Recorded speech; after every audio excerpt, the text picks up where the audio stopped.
Drogoz is receiving a long-awaited and well-deserved buff in OB70.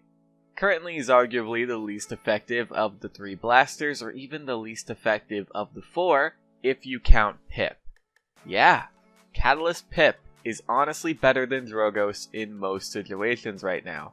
It's a hard lizard life. He's been on a long decline for quite a while, receiving both direct nerfs to his kit and indirect nerfs with the addition of multiple hitscan characters. Right now on live, Drogoz honestly isn't really worth picking. All of the hitscans in the game make it nearly impossible for him to do anything since he can be easily pressured or killed by them. Something like 1 Troublesome Leon or 1 Sniper can make life hard for Drogoz, and 2 hitscan counters on the enemy team can make his life absolute hell.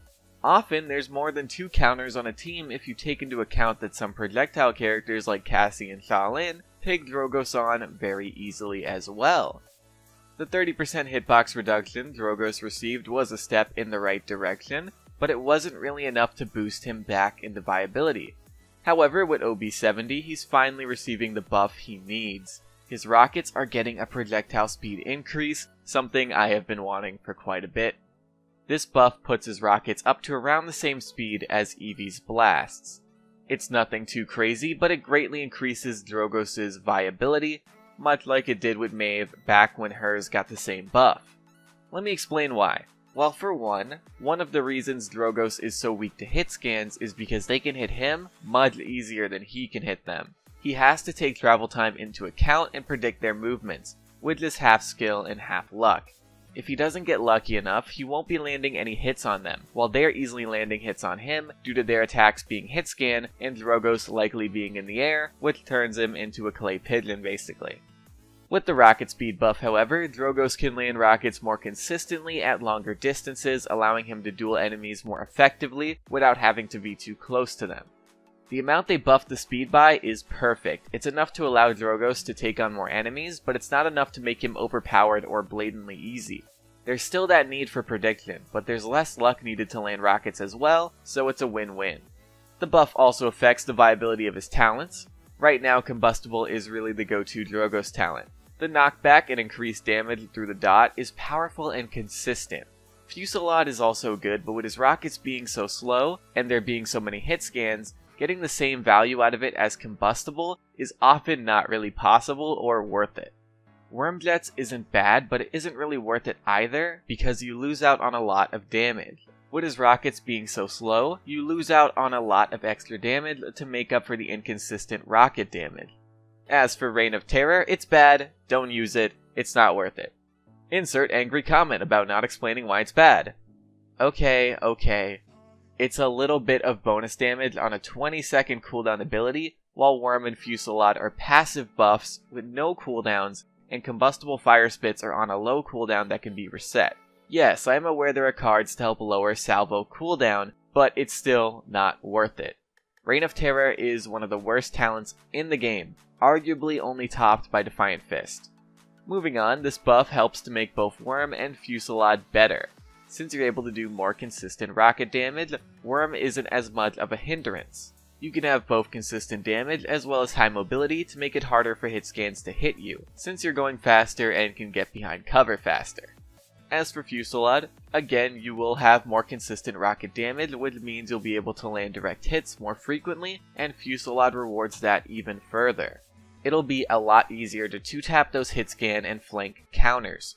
Not to mention that any tank in your sight is going to have a hard time dodging those heavy hitters. And no, the speed buff to the rockets does not make Reign of Terror worth picking. Come on guys, this is why everyone calls us lizards. Now, how good will this buff really make Drogoz?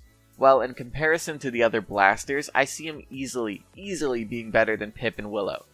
As for BK, well, I want to say no, but only because while Drogoz will be able to deal with his counters better, they're still going to be good against him, and there's still going to be a lot of them. BK doesn't really have many counters that he has to worry about, so he'll probably remain the top blaster, even with Khan coming to nullify all of his CC. You know what? Let's wait and see. Do you guys think BK is going to keep his seat on the throne, or will the dragon rule over the blasters from the sky? Either way, buff or not, when it comes to competitive, things aren't really going to be all that different.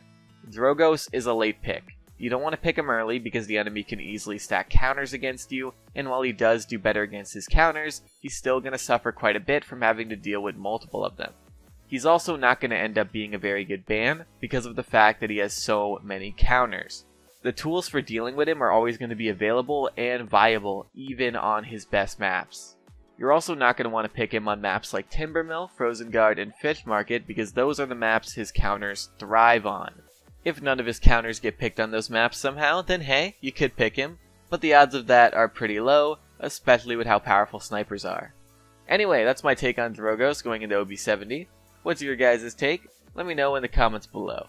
I'm very eager to play the hell out of Drogoz when OB70 hits, and I'm super excited to see how he ends up fitting into the meta. In case some of you guys didn't know, Drogoz was my main for a while.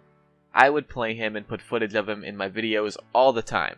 But then I went to Leon after her release, since Drogoz kept getting nerfed and nerfed.